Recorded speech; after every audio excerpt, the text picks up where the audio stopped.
She came home with a shopping bag, a small bouquet of freesias wrapped in brown paper, and a prescription bottle that clicked in her palm like a private metronome.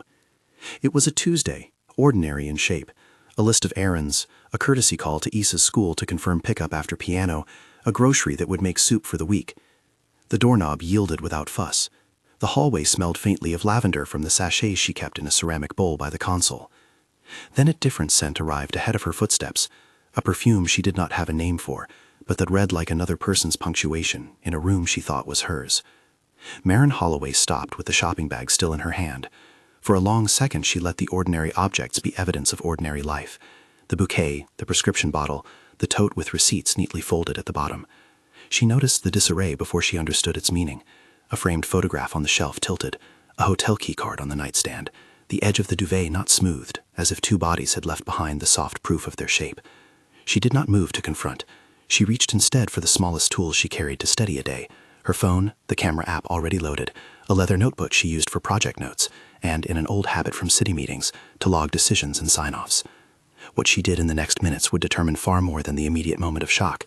It would determine whether the moment would remain a private rupture or could be translated into an accountable record useful to who knows what breadth of consequence. She set the bouquet down on the entry table so the scent did not mingle with the other smell. She placed the prescription bottle on top of her phone, the clack echoing like a small bell. Then, carefully, she took photographs. She photographed the room as a whole, angles that included the nightstand and the framed photo on the shelf, then tighter shots, the keycard lying face up, the hotel logo visible, a cufflink peeking out from the bedding, a faint smear on a pillowcase that she did not try to name. She photographed the door from the outside and the hallway that led to it. She made a point of capturing the bouquet she had just set down so that any later narrative could show her return as precisely timed. Each photo she took, she logged in the notebook. Time, device used, brief description. She dated each entry the way an architect would sign a drawing. No flourishes, no commentary. She was careful. Not because she had a courtroom in mind, though the thought existed like a low tide. She was careful because she knew what care meant. Chain of custody was not only about admissibility in law, it was an ethic of respect for truth and for the people who would or might be harmed by careless spectacle. Above all, for Issa. If there was going to be fallout, it would be Marin's responsibility to keep her child's life intact, not trampled by rumor. The notebook closed with a soft thud. She locked the bedroom door from the outside, took the keycard, slid it into an evidence-style zip pouch she kept in the console for small things, receipts, spare cards, signing it with her initials and the time. She kept her hands steady. She called her mother first. Marin Holloway answered on the second ring. "Mom," Marin said without preamble.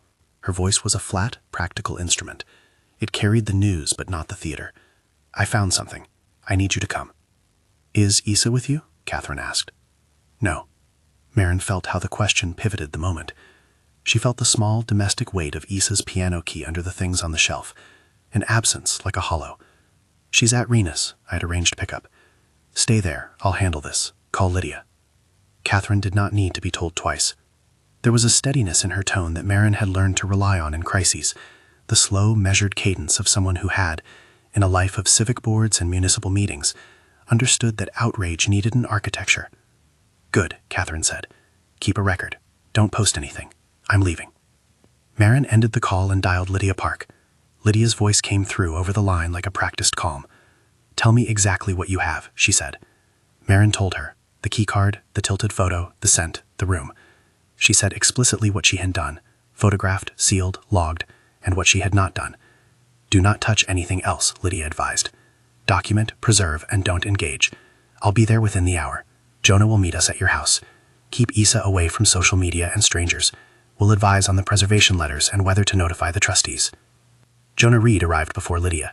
He came in a plain car, a manila folder under his arm, and his hands steady like someone who had spent long hours handling fragile things. He crouched once to look at the photographs Marin had taken on her phone, scanning with a glance that translated pixels into timelines. He asked for the zip pouch with the keycard, and for the notebook where she had logged times. "Don't hand me anything else until I have gloves," Jonah said. He put on nitrile gloves with a movement that was both swift and ceremonial. He laid out a small kit, evidence bags in several sizes, a marker for labeling, tamper evidence seals, and a compact digital device that would later be used to hash files. He explained the last with patient clarity. "Hashing is like creating a digital fingerprint," he said. "You run the file through an algorithm, and it gives you a string of numbers and letters unique to that exact file. Change the file even a little, and the hash changes. It's how we show later that an image hasn't been altered since the moment it's been taken." Jonah took the keycard with gloved hands and placed it into a clear bag. He sealed it, signed along one edge with a date and time, and placed his initials where the tamper strip would show if someone tried to open it. He asked for Marin to hand him the phone she had used, and he photographed the phone's screen showing the images and timestamps. He then plugged it into a small device that created a read-only image of the files and generated a hash. Jonah explained what he was doing as he did it, not to be technical, but to make the process visible. "People think digital is ephemeral, that you can't make it stick the way physical things stick," he said, glancing up at her. "You can, but you have to treat it by the book. If someone says later that a file was planted, we have to be able to say with confidence, here is the original file, here is the hash we created at X time, here's the chain of custody that shows who had the devices and when." Marin watched him. The explanation was simple, and it calmed something in her. It turned the chaotic press of feeling into a sequence of verbs she could use: document, seal, sign, timestamp. She liked lists. Her work in urban planning had taught her the discipline of layers: foundation, structure, finish. Here, the foundation was the notebook and the phone. The structure was the sealed evidence and the logs. The finish would be whatever legal process they permitted. Jonah asked to photograph the bedroom from multiple angles and to collect a few items: the hotel keycard, the cufflink, a small piece of cloth that he said might yield trace evidence if necessary. He wrapped each item and sealed it. He labeled the bags: item number, date, time, collector's initials. He left a photocopy of the log with Marin so that her own record matched his. Lydia arrived with a quiet professionalism that showed in the way she set down her bag and made a list aloud. She asked thin, smart questions. Had Marin spoken to anyone else? Did anyone else have access to the house? Were there cameras on the property? Had she logged anything online? Marin answered with the same practical economy. Lydia then told her what the work ahead would look like in 3 layers: immediate preservation and protective measures, an internal audit of documents, banking, and communications, and the long, careful assessment of whether to go public and when. "Preservation letters go out first," Lydia said. "They put custodians on notice. They are not public statements. They're legal mechanisms, formal requests that relevant parties and institutions preserve records. They prevent the routine destruction of emails, backups, and logs." Jonah added, "And we'll need to image any devices that belong to Leo and to Valentina, their phones, laptops, through proper legal channels. We can't just seize them. We have to follow legal process so the evidence is admissible. If you want the facts to speak later, we protect them now." Catherine arrived with 2 large thermoses and a steady pace. She sat at the kitchen table and folded her hands like someone who had learned to invest grief in procedure. "We protect Isa's schedule," she said. "Rena will keep her tonight. Dr. Amir will speak with you about how to explain this to a 9-year-old in a way that keeps her safe and secure. And we think about trustees. We keep them on notice, but not in the headlines. There's a difference between forcing transparency and creating a circus." Marin felt the tight coil of rage that had been waiting under the surface unspool in small, cautious increments as she obeyed the list. The physical acts of logging and sealing did not erase the sense of private betrayal. They changed its texture. The hotel key in the pouch was now a document of presence, not a sharp image to be hurled across a room. The photograph of the bed became a datum rather than a spectacle. Each step converted a raw hurt into something that could be handed to experts, and for Marin, that was a form of agency. She thought of Isa folding a paper boat a week earlier at the kitchen table, the child's small tongue sticking out in concentration. The boat had been left on the windowsill, the edges curling where a draft hit it. Marin kept seeing that paper boat as if it were a marker in a larger map, small acts of ordinary care that needed protection even as larger wrongs were addressed. She did not want Isa's life to be rewritten into a narrative she would inherit and resent for years. The child's evening routine: soup, a chapter of a book, teeth brushed, a lavender sachet in the pillow, had to remain as intact as possible. There was an internal prompt Lydia gave that morning that Marin returned to later in the day. "Consider the child first," Lydia said. "Everything else follows." It was both legal counsel and moral compass. Marin found the sentence as useful as any procedural checklist. They drafted preservation letters that afternoon to relevant parties: Leo's office, the bank managing discretionary funds, a list of private foundations and trustee contacts. Lydia explained each letter's purpose: to instruct custodians to preserve communications, to prevent deletion of digital backups, to secure physical documents. She cautioned against public announcements. If we go public too soon, we risk tainting testimony, triggering lawsuits that revolve around persona rather than policy, and, most importantly, subjecting Isa to public speculation. That would be irresponsible. They had to move quickly but not recklessly. The legal team advised on subpoenas and probable cause while Jonah prepared to image devices if and when they secured proper authorization. Marin absorbed the vocabulary: the protective order, the preservation request, the chain of custody log. like an outline that could frame both private redress and public claims.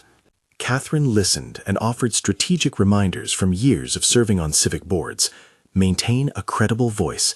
Insist on verified facts.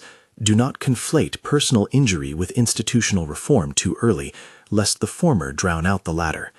By early evening, they had a team. Jonah would catalog and preserve the physical and digital artifacts in Marin's immediate control.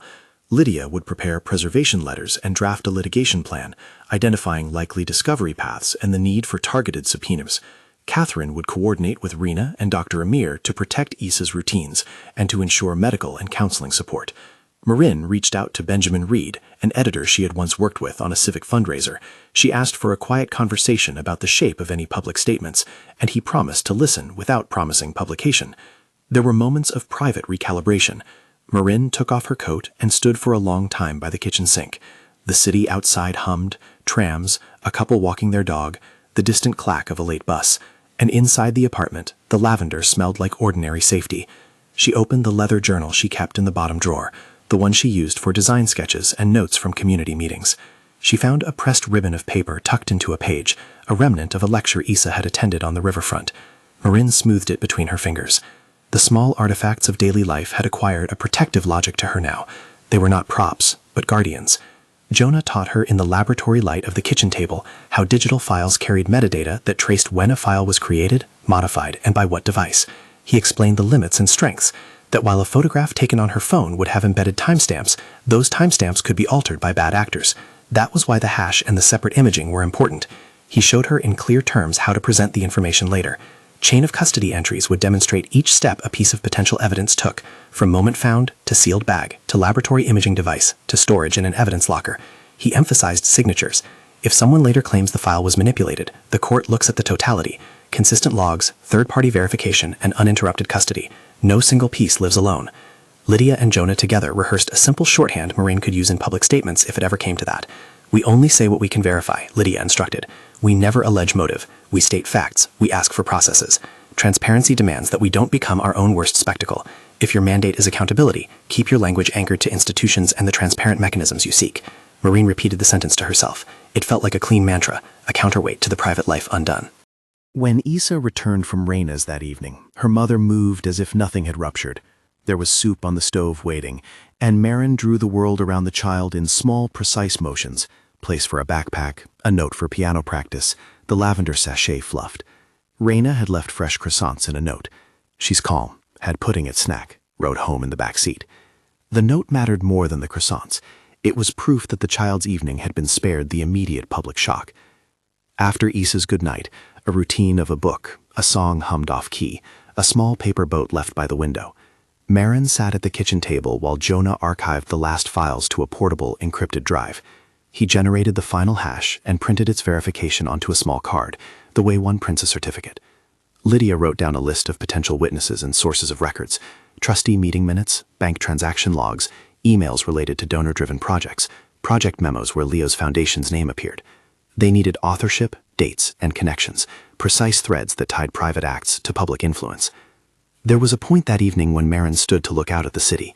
The skyline was private and public at once: windows where people were cooking, rooms where children did homework, the municipal tower that marked public time. She felt then the two things the day had placed on her shoulders. One was intimate and immediate, the protection of Issa's world. The other was broader, the responsibility of someone who understood, professionally and ethically, how private money could shape public space. As an urban planner, Marin had spent years negotiating the tricky algebra of naming rights, philanthropic capital, and public accountability. A plaque here, a bench there, a crosswalk funded by a donation whose conditions preferred a developer's interest over a neighborhood's need. She had argued then that disclosure mattered. Now disclosure might matter for different reasons. Catherine, who had been quiet for most of the evening, remarked finally, "If this is about a person's infidelity, we will address it. If this is about the power that infidelity enables, access, donors, influence over civic projects, then we need to make sure the institutions those funds touch are accountable. Donor intent and disclosure are not personal vindictives, they are public goods." Marin listened and felt something in her chest that was not only private pain, it was the old professional itch, a problem identified, the possibility of remediation. The sense that personal harm could be arranged into public reform attracted her, not for revenge but for structure. She had seen how singular wrongs sometimes pointed toward bureaucratic weaknesses: lack oversight, obscure trust agreements, a paucity of independent audits. If the ledger of private donations shaped a playground or a library branch without adequate disclosure of strings attached, then the public had a right to know. She made a list in the edges of her leather notebook: items to request, people to interview, trustees to notify with discretion and counsel. She wrote in block letters that were not emotional but functional: preserve, verify, protect Issa's schedule, plan for public ask if and when evidence is substantiated. The verbs were a talisman. Before they left for the evening, Lydia said, "You will be asked to make choices you don't want. You will be offered spectacle. You'll have people pushing you for headlines. Remember, the work that protects the child is different from the work that reforms practice. Keep them linked but distinct." She tapped the folder containing the preservation letters. "We will draft carefully. We will consider what a public release should look like if you ever want one. Verified facts, institutional questions, policy demands, not shaming." The first night passed on a small, terrible axis. Sleep arrived in fragments and wakefulness in sharp episodes. Marin woke twice and checked the phone like a compass. The phone sat with a strip of printed hash paper Jonah had left under the lamp, proof that the files were preserved. In the thin hours, she sometimes reached for the leather journal and scanned old crowd plans, notes about crosswalk rehabilitation projects, and made a margin note that read, "Defend everyday normalcy." By morning, the household had already begun to rearrange itself into a new choreography: Rena dropping Issa at school, Catherine calling a contact at the community center to hold a meeting space, Lydia forwarding a redacted list of trustees and donor contacts to Benjamin with a request for confidentiality. It was Benjamin who posed the question that landed like a petal in Marin's chest. He did not send a flippant headline. Instead, in a voice meant to preserve dignity, he asked, "If you decide to make any of this public later, what is the question you want to ask the city? Who do you want to hold accountable?" Marin sat with the question and wrote an answer that surprised her with its steadiness: transparency and philanthropic funding, independent audits for projects with naming rights above a certain threshold, and an accessible public donor register for civic gifts that affected public policy or public space. She imagined, very clearly, a child walking into a community center with a small paper boat in hand and a sign at the entrance that read how the building was funded and by whom. She pictured board meetings where trustee votes were public and audited, where disclosure wasn't a punitive measure but a civic norm. The thought steadied her. It linked a private injury, the betrayal she had just catalogued, to a potential public good, an ordinary system of checks and balances that could prevent influence from undermining trust. Over the next 2 days, they checked the obvious places. Jonah ran a careful sweep of devices in Marin's immediate possession and prepared the documentation for legal imaging of devices belonging to the others. Lydia made a list of custodians and issued preservation letters to the bank accounts and to Leo's philanthropic office. Tomas Rivera, a private banking contact Marin had once used for a small community grant, agreed to temporarily freeze discretionary online access to certain joint accounts pending legal guidance. All moves were calibrated to preserve, not to alarm. Marin spent a morning in the lavender garden behind the building, pruning a bush that had grown taller than in past years. The work of pruning was, again, a list of steps: cut, clear, compost. It calmed her to make physical order where there had been emotional disorder. She thought of the chain of custody as she clipped stems. Each removed twig marked a decision, each bundle tied and logged. The metaphor did not reduce the human aspects of betrayal. It dignified them into action. She found a small leather journal on the bedside table that did not belong to her. The journal was not explicit, but its presence among items that had meaning to the household told a different story. Instead of ripping it apart, Marin photographed the cover, logged the object, and placed it in a sealed bag. She read a few entries later, not for salacious detail, but to understand connections: names, dates, mentions of projects that intersected with civic funding. The entries were mundane in places, suggestive in others. They were data. Jonah suggested that they transcribe the relevant pages and have an independent auditor verify the dates and handwriting if necessary. Handwriting analysis can be used, he said, but often the documentary connections, dates, receipts, bank transfers, are the stronger path. Marin began, quietly, to assemble a dossier. It would have ranks of documents: sealed physical artifacts, imaged digital files with their hashes, meeting minutes, donor acknowledgments and municipal records, and a timeline of presence and influence. Each piece would be cross-checked and red-flagged where necessary. She was neither naive nor vengeful. She understood that evidence did not speak in isolation. It needed context and corroboration. The context in this case might show more than private betrayal. It could reveal how influence moved and where governance had been lax. A week in, Jonah called to say the initial imaging was complete and the hashes matched. He spoke over the phone with a quiet satisfaction. The files present in Marin's devices were indeed original, untampered. Lydia had arranged for an independent auditor to certify the chain of custody in neutral terms, and to prepare a short report that could be cited in a public disclosure if Marin chose to go that way. The presence of an auditor mattered, Lydia said, because it removed even the appearance of advocacy. An independent voice could say what the evidence showed without being entangled in Marin's personal pain. There emerged in those days a recognition that the hardest decisions would not be technical. They would be moral and tactical. Marin was offered 1,000 small versions of spectacle by acquaintances who saw the story's rawness and wanted its juice. There were whispers of a front-page splash, of a leaked photograph that would force a confession. Yet each time she pictured Issa asleep with the lavender sachet and the paper boat drying on the windowsill, she felt her resolve harden. She wanted a form of accountability that would extend beyond personal vindication and attend to civic repair. She wanted the institutions that accepted donations to be transparent about them. She wanted a public ledger that matched the city she imagined, a city where public projects were built in daylight. When Lydia mentioned the possibility of an early, narrow public statement that focused solely on institutional transparency, Marin considered it. A statement that did not dwell on betrayal, but asked for independent audits and clearer disclosures, could change the channel of attention, Lydia argued. It could convert gossip into governance. If you address the institutions, you change what people look at, Lydia said. You shift from scandal to substance. Still, each option carried risk. An early disclosure might provoke a legal counterattack. It might lead to aggressive media coverage that would traumatize Issa, or it could pressure trustees to open their books. Marin weighed these outcomes with the precision of someone used to balancing competing constraints in civic projects. In the margins of her leather journal, she wrote questions. How public do we go and when? Who needs protection in the foreground and who in the background? What institutionally durable reforms are possible without promising litigation outcomes? They planned a meeting with the independent auditor for the following week and agreed to a rehearsal with Benjamin to test how press language might sound if they later decided to release a statement. Lydia rehearsed hypothetical statements that prioritized policy demands over personal details. Jonah prepared a short, plain-language explainer on hashing and chain of custody that could be shared with the auditor, and later, if appropriate, with the public to demystify the technical parts. Catherine, quietly ferocious in the evenings, called a trustee whom she trusted and asked for a private, off-the-record conversation about best practices for donor disclosure. Throughout, Marin kept returning to the notion that chain of custody was a moral metaphor as much as a legal one. It was a way to hold people accountable in a sequence that could be audited and inspected. It transformed the private moment of discovery into a process that could be evaluated, corrected, and possibly institutionalized in practice.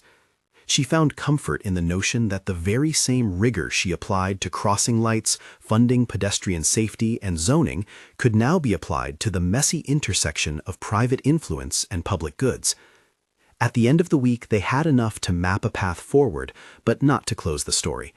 There remained open questions: who would be subpoenaed, whether trustees would agree to an independent audit, how the banks would respond to preservation letters, and a host of private reckonings that had no place in any official ledger. Marin began to sleep a little better when she allowed herself small daily rituals: folding Issa's school apron in a particular way, leaving a paper boat on the window each morning, tending the lavender so the scent always circulated in the same comforting seam of the apartment. One afternoon, Lydia sat across from her at the kitchen table and said plainly, "There will be a moment where you have to choose. Do you stay private and pursue legal remedies, or do you use this as a lever for civic reform? Both are valid. Both have costs. Decide what your priorities are, and we will design for them." Marin thought of the crosswalk funding issue she had argued over at the City Planning Commission 2 years earlier. A donor insisted on a naming right that would have effectively prioritized a private developer's signage over a neighborhood's own memorial bench. They had argued, fought, and eventually changed policy to require disclosure beyond a modest threshold. It had required persistence and conversations that were not glamorous. The change had been small, procedural, but it had mattered to the families who used that street. She told Lydia, "I want both, but if we have to choose now, protect Issa. Keep her life clean of spectacle. Then use what we find to push for transparency, donor registers, independent audits, and clearer trustee accountability." Lydia nodded. "We'll draft a phased plan," she said. "Private legal avenues where necessary, targeted disclosure when the evidence is verified and the auditor signs off, and a policy ask that is specific and achievable, not sensational, measured." That night, Marin found herself in the hallway taking photographs again. Not of the bedroom, but of the small domestic things that had become touchstones. Issa's paper boat on the windowsill, the pressed ribbon in the leather journal, the lavender sachet on the pillow. Each image she took, she logged and backed up to the encrypted drive Jonah had provided. She wanted to create a counter-narrative to potential spectacle. If the world was going to look, she wanted them to see the ordinary things that defined her family's life. Before she went to bed, she scribbled one more line in the leather journal. Chain of custody, begins at home, moves through law, aims at public repair. It was not a manifesto, but a course correction. For the first time since the day of discovery, anger and purpose braided into something that looked like a plan. In the morning, they would meet the independent auditor. They would, together, outline the steps for a neutral verification of the materials Jonah had produced. They would also begin to collect financial documents with the help of Tomas Rivera, who had agreed to flag unusual disbursements. They would contact Dr. Amir to design a safe way to speak to Issa if the child asked questions. They would rehearse a statement that called for transparency, not spectacle. There remained, of course, the unbearable private thread of what it meant to live in the same house as someone who had made intimate choices with someone Marin had once called friend. The bed in the bedroom was now a sealed scene. The journal remained a logged artifact. But underneath procedure lay a human calculus. On which days to play piano with Issa, whether to move to another neighborhood, how to speak to trustees who had once toasted Leo at the city's gala. Each decision felt like a bridge between personal dignity and public good. At noon, Jonah called with an update. The imaging work had generated consistent hashes. The independent auditor had confirmed receipt of the sealed package and promised a preliminary neutral statement once they reviewed the materials. Lydia called next with a list of questions for a targeted subpoena: trustee meeting minutes for the years when Leo's foundation had been active, donor agreements that referenced urban projects, correspondence that might show quid pro quo, and bank confirmations of earmarked funds. Tomas Rivera promised to look into donor agreements where he could, within banking confidentiality rules and under counsel's guidance. Maureen placed her hand on the paper boat on the windowsill and felt the little curl of wetness where humidity had begun to soften the edges. It was a small, fragile thing, intact but vulnerable. She thought of the sequence ahead: the auditing, the subpoenas, the trustee conversations, the public questions that might follow. She thought of Lydia's phrase about a phased plan and of Catherine's patient voice: guard the child first. She closed the leather journal and sent a short message to Benjamin. If and when we prepare a public statement, no images, focus on institutions, policy asks, independent audit findings. Benjamin replied with a single line: understood, when you're ready. The kindness of that assent felt like a small piece of repair. Late in the afternoon, Jonah returned, carrying a light box with a printed sheet that showed the hashes in a neat column, verified by a timestamp from a neutral server. He laid it on the table and tapped the least eye-catching line. This gives us a base layer, he said. If we present these hashes and the signed chain of custody logs, the court, if it ever comes to that, can see the files were created and preserved according to protocol. It doesn't prove motive, but it protects the integrity of the data. They agreed on small rules: no images of Issa, no online posts, no leaks. Lydia would draft a short statement for trustees that noted the existence of an independent review and asked for cooperation. If the trustees refused, then the plan included a public move. But that was later. For now, the work was quiet, technical, and strangely intimate. Marin found herself reading deposition guides Lydia suggested and learning how discovery windows operate, how privilege might be claimed, and how the intersection of private philanthropy and public work often hid in plain sight through naming rights and discretionary funds. At dusk, Marin sat alone for a long while in the lavender garden, the smell damp with the evening. She looked at the small paper boat she had moved to the potting bench and traced the pencil line where Issa had drawn a tiny anchor. The city lights came up like distant teeth. There was a sorrow that belonged only to her and to the person who had crossed a private line. There was also an impetus to do something that might outlive that sorrow. She wanted the things she loved: public spaces, safe crosswalks, a community center where children folded boats, to be shielded from the capacity of private influence to substitute for civic process. When she returned inside the apartment, the sealed pouch with the hotel key lay unopened on the console, labeled and logged. It was a small thing, circled by procedures, but it had already changed the movement of her life. She thought of the title a tabloid might choose for the day's events: trite, sensational, and felt a distaste for its grammar. She had the title for a thumbnail if the world required it, but she did not want that grammar to shape the story. She wanted instead a sentence that read: "This household discovered an incursion. It chose process over spectacle. It sought institutional remedies that could prevent similar harms." As the first act of this day closed, Marin sat at the kitchen table and wrote a list of names in the margins of the leather journal: the team who would carry the work forward: Lydia for counsel, Jonah for forensics, Catherine for strategy, Rena for Issa's care, Dr. Amir for counseling, Tomas for banking. She drew a small arrow from the leather journal's margin to the paper boat. The arrow read, "Protect small things first." There would be difficult conversations ahead. Trustees would resist. Banks would require legal thresholds. There would be questions about admissibility and whether the materials they had could be used in court. There would be a network of people, neighbors, community members, journalists, whose curiosity could be either harnessed for policy or misdirected into spectacle. The team would have to decide again and again how much to disclose, to whom, and when. Marin turned off the kitchen light and for the first time in several nights slept more than in fits. In her dream, the paper boat floated down a small channel lined with lavender.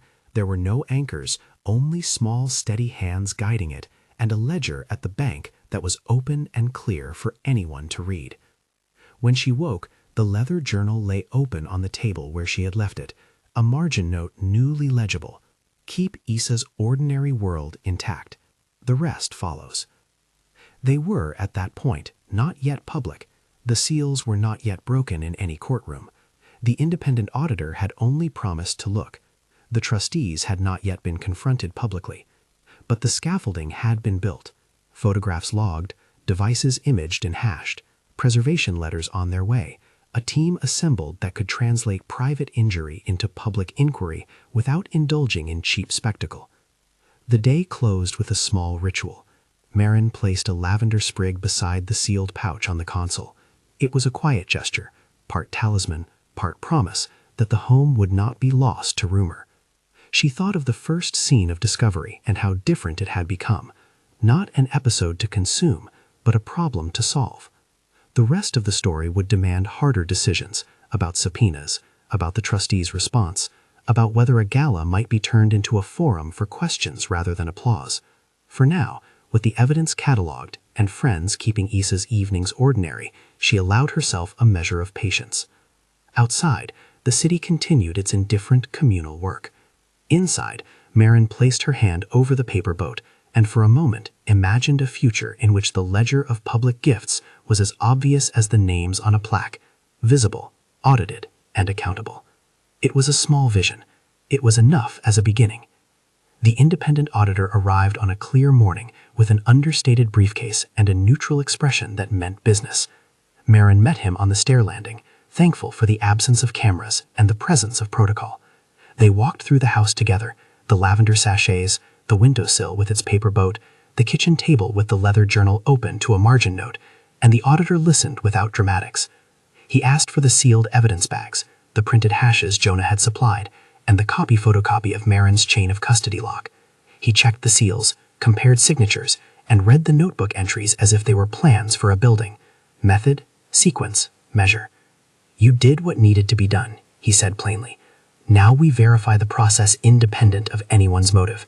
My job is to say whether the chain is intact and whether the materials align to the dates and metadata you claim." The auditor's verification would become more than administrative. It would be the difference between a claim that could be dismissed as private grievance and a dossier that could be presented to institutions and to the public with authority. Marin felt the weight of that responsibility, lightened slightly by the method, heavier under the moral ledger she was keeping. Before the auditor left, he asked for a copy of Jonah's imaging report, the hashes, and a list of custodians who might possess relevant documents. He would, he said, produce a short neutral statement, independent verification of preserved materials as submitted by Marin Holloway. It was the smallest of sentences and the firmest of anchors. In the week that followed, the team grew into a working rhythm. Lydia drafted targeted preservation letters with legal language that neither provoked nor begged. They were precise requests.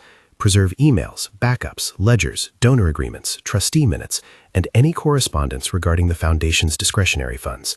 Tomas, constrained by banking rules, agreed to place legal holds where counsel permitted and to flag transfers that match specific project dates or naming ceremonies.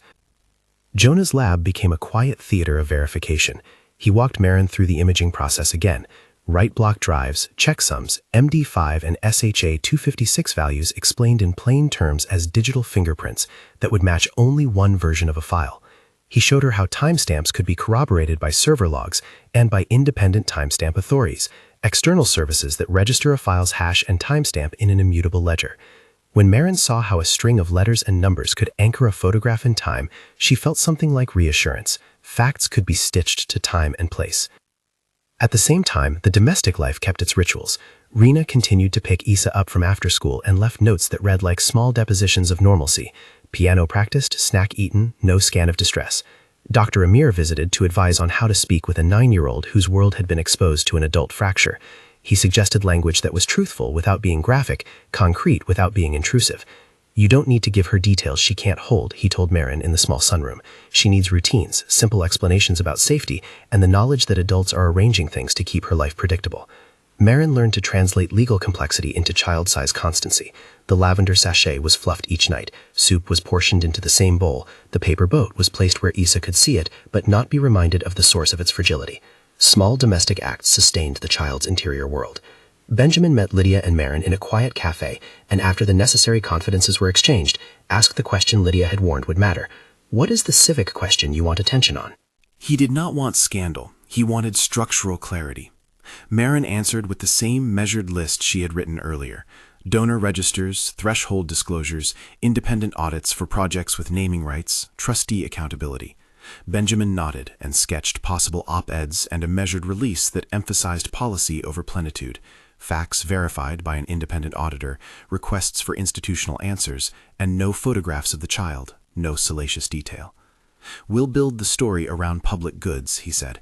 "Keep the narrative on systems, not on the private injury. That way it becomes a civic conversation, not gossip." The idea lodged in Marin's chest like a well-placed bolt. To her, who had designed public spaces and negotiated the terms of philanthropic gifts, the notion was straightforward. Private generosity can be a civic resource only when its terms are transparent. Otherwise, private influence becomes a shadow architect.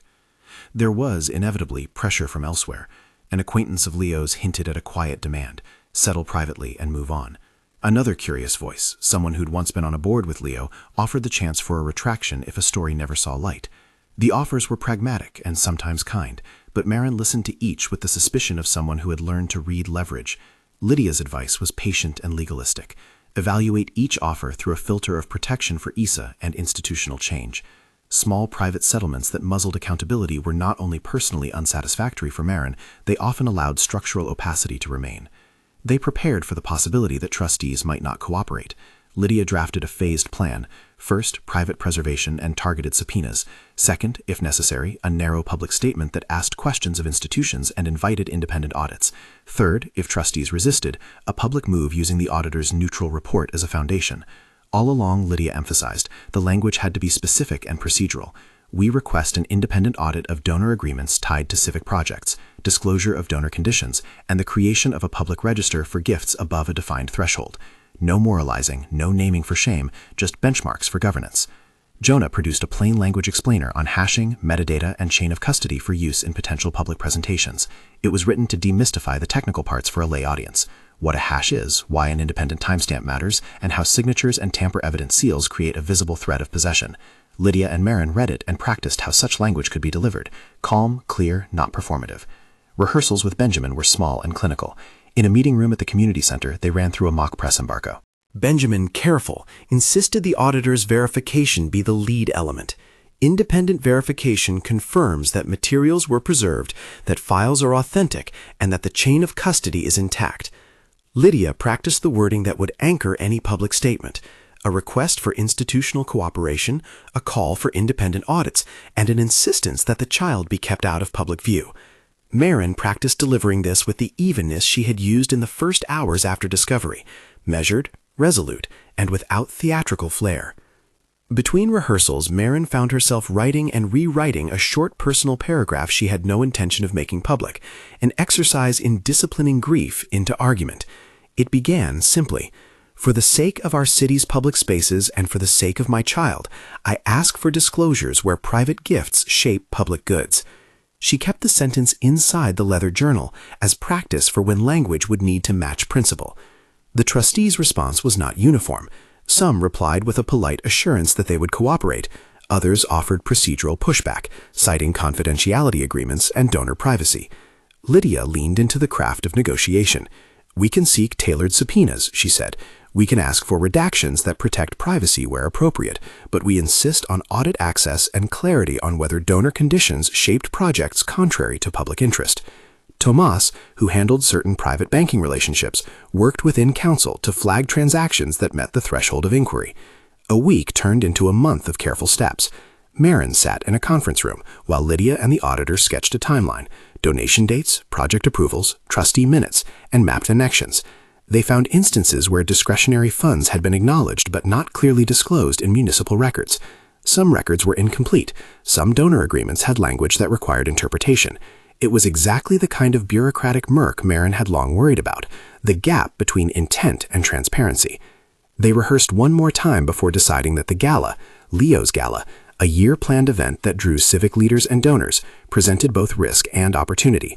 It was a place where Leo would be visible, where trustees and donors gathered, and where a public audience could be given a neutral set of facts. Lydia cautioned against ambushes. "You will be attacked if anyone sees this as a sting. We must keep the presentation measured, fact-anchored, and institutionally focused," she insisted. The plan was not to confront Leo as an individual, but to present verified findings and to ask for a process, independent audits, and a public donor register.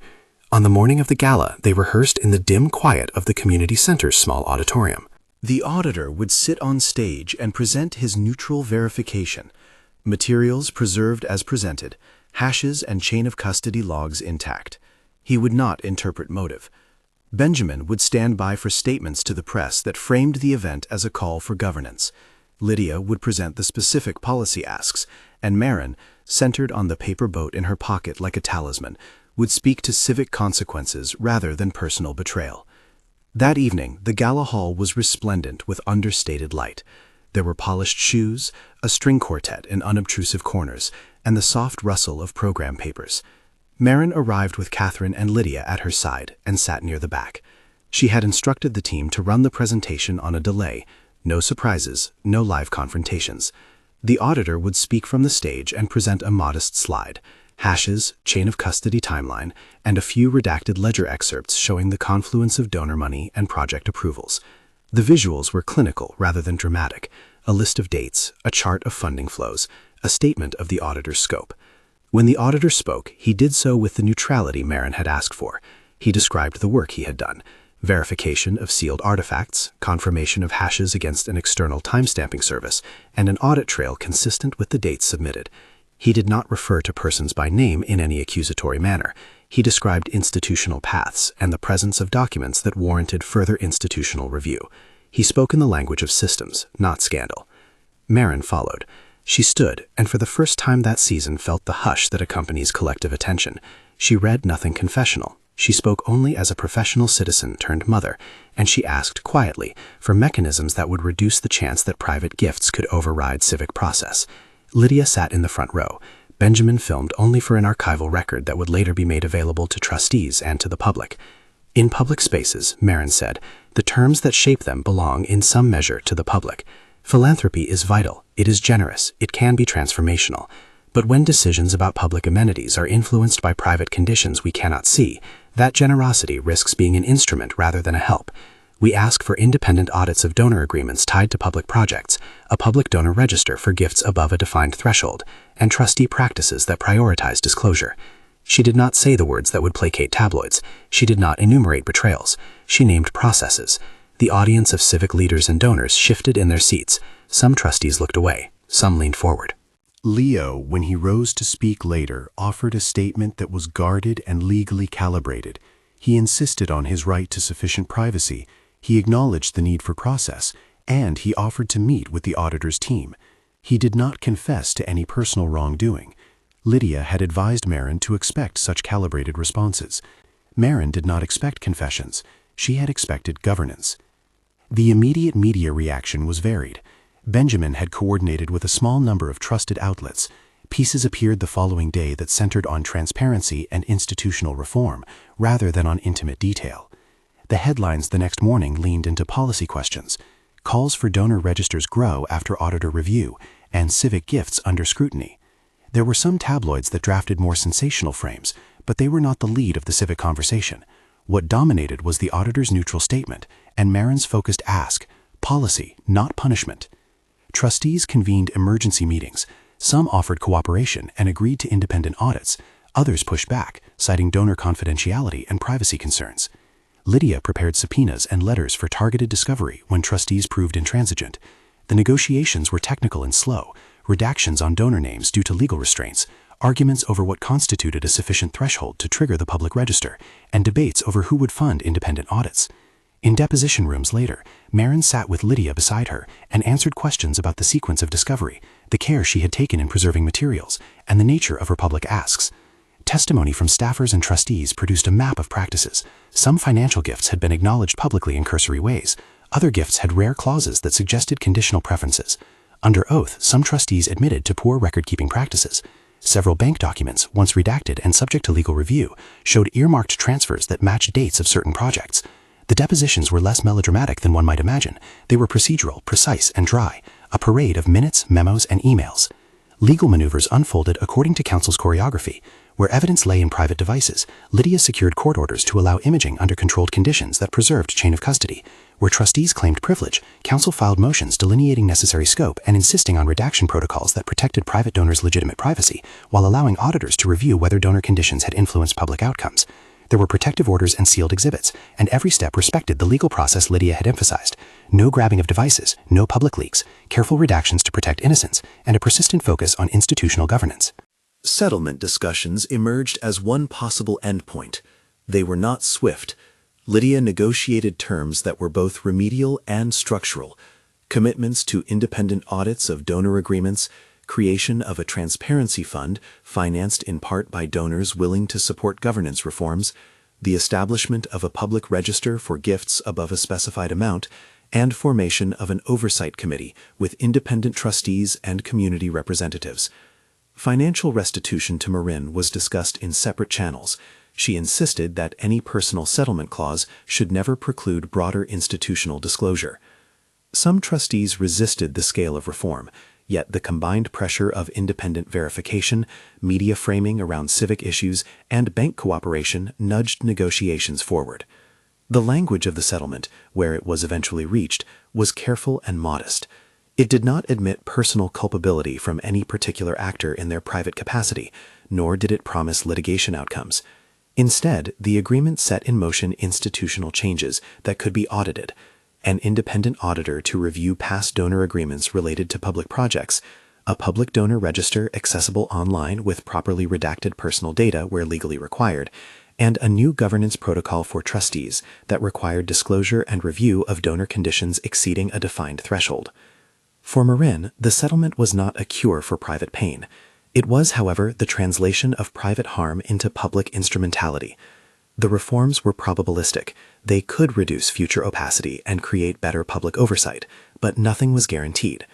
Lydia had drafted the settlement to emphasize implementation mechanisms: a timeline for audits, budgetary allocations for the transparency fund, an independent oversight board with community representation, and a clause for periodic public reports.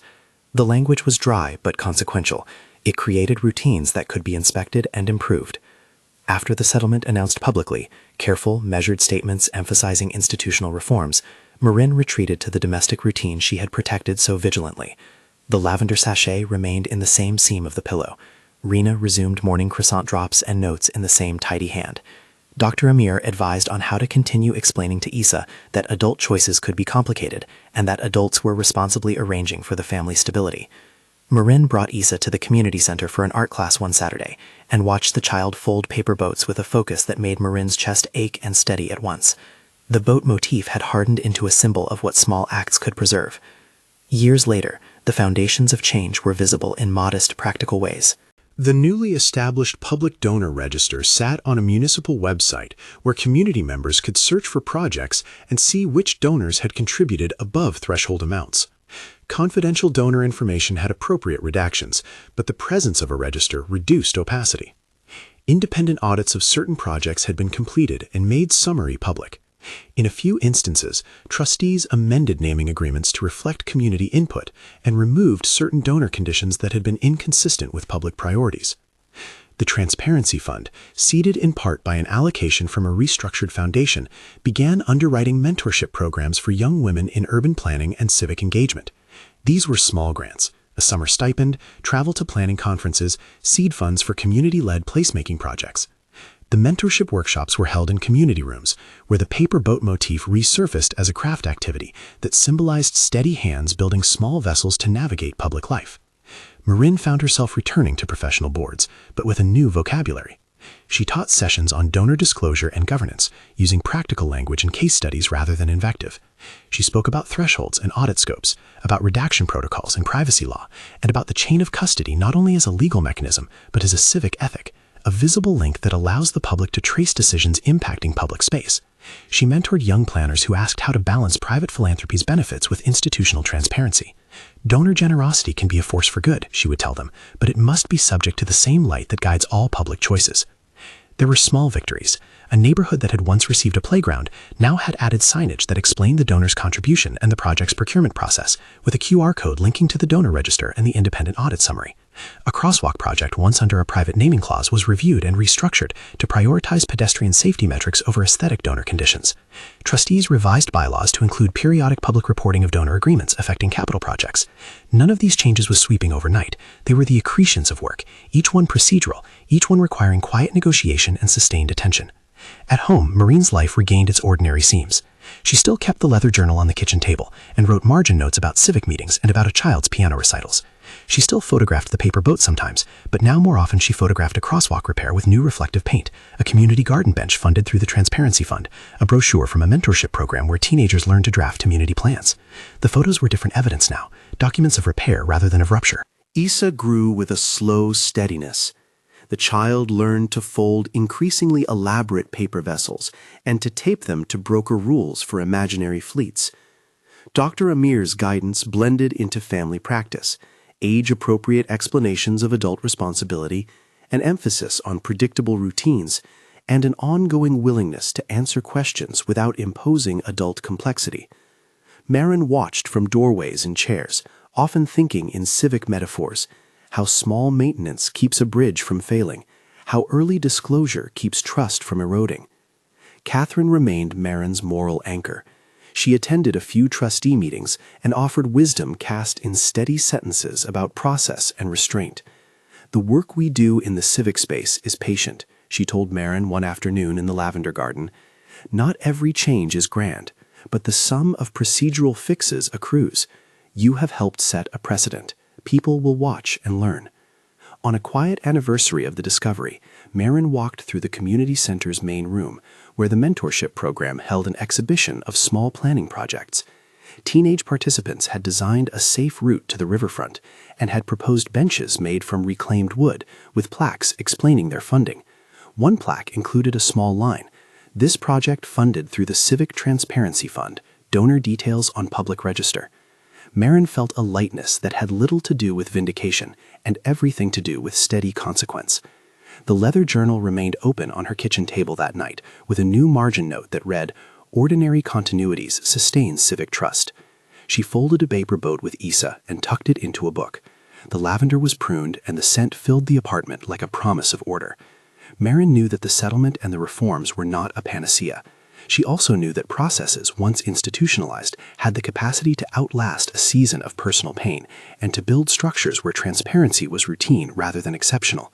When the city later hosted a small forum on philanthropy and public space, Marin spoke not as a victim but as a practitioner who had converted an act of private harm into a set of public asks. She emphasized the importance of a public register for gifts above established thresholds, independent audit protocols, and clear trustee duties. She discussed chain of custody as a moral metaphor, that which binds accountability to action. Her language was technical when it needed to be, and humane when it mattered. In the weeks that followed, the community center published a short resource guide for citizens interested in donor disclosure and civic engagement. It contained an explainer about donor registers, templates for public inquiry, and links to the independent auditor's summary. Marin contributed a short essay about protecting children's ordinary lives while pursuing institutional change. She closed it with a sentence simple and steady. "Public spaces thrive when the terms that shape them are visible to the people who use them." The paper boat appeared again in a photograph used in the guide. Small and folded, a child's drawing of an anchor visible on its side. It was an emblem that reminded viewers that behind policy debates, there are ordinary lives that require care. If the world needed a thumbnail for Marin's story, it could choose sensational grammar. It had chosen not to. The narrative that now circulated among civic-minded circles read differently. A private discovery that was documented and preserved, an independent audit that verified a chain of custody, a public ask for institutional transparency, a settlement that prioritized structural reform, and, most important, the protection of a child's ordinary life. Marin continued to work in urban planning, now with a portfolio that included public accountability measures. She mentored a cohort funded by the Transparency Fund, and she watched as several young women from that cohort interned in municipal offices. Occasionally, she would walk past a crosswalk repaired through a donor-audited project and think of a small paper boat floating down a channel lined with lavender, an image that had guided her from discovery to reform. The last scene of that long arc was modest. On a Sunday morning, Marin and Isa walked to the riverfront. They sat on a park bench, one where the plaque referenced the donor register and the audit summary, QR codes included, and Isa folded a new paper boat while Marin watched the small hands move with concentration. A breeze scattered lavender blossoms. Marin thought of the sealed pouch that had once been on the console and of the leather journal with its margin notes. The private rupture had been translated into public structures that might prevent similar harms, and within the household routines remained, protected and gently tended. If viewers asked what to take from the story, Marin would have given a practical answer. Document carefully, preserve dignity, and pursue institutional remedies that outlast spectacle. She would also have asked quietly for another small thing beyond policy, a public culture that values disclosure where private gifts shape public choices. For those who want to learn more about how these ideas take concrete form, the community's new foundation maintains a public donor register and a set of resources about transparency in civic giving. The register is built to balance donor privacy with public accountability and to provide models for other municipalities seeking similar reforms. It is one thing to be outraged, it is quite another to channel that outrage into routine structures that protect both private individuals and the public commons. Marin folded the last paper boat with Isa, smoothed its crease, and placed it on the water's edge. They watched it move slowly downstream, a small craft guided by steady hands. She had wanted, at the outset, to protect a child's ordinary world. In the end, she had done that and asked for more. A city where the terms that shape public life are legible, audited, and accountable. The boat drifted away, and Marin, watching, felt that ordinary continuity, the lavender, the ledger, the public bench, was at last guarded. Visit the Foundation's Public Donor Register to learn about transparency in civic giving and the resources available for communities seeking to protect public space.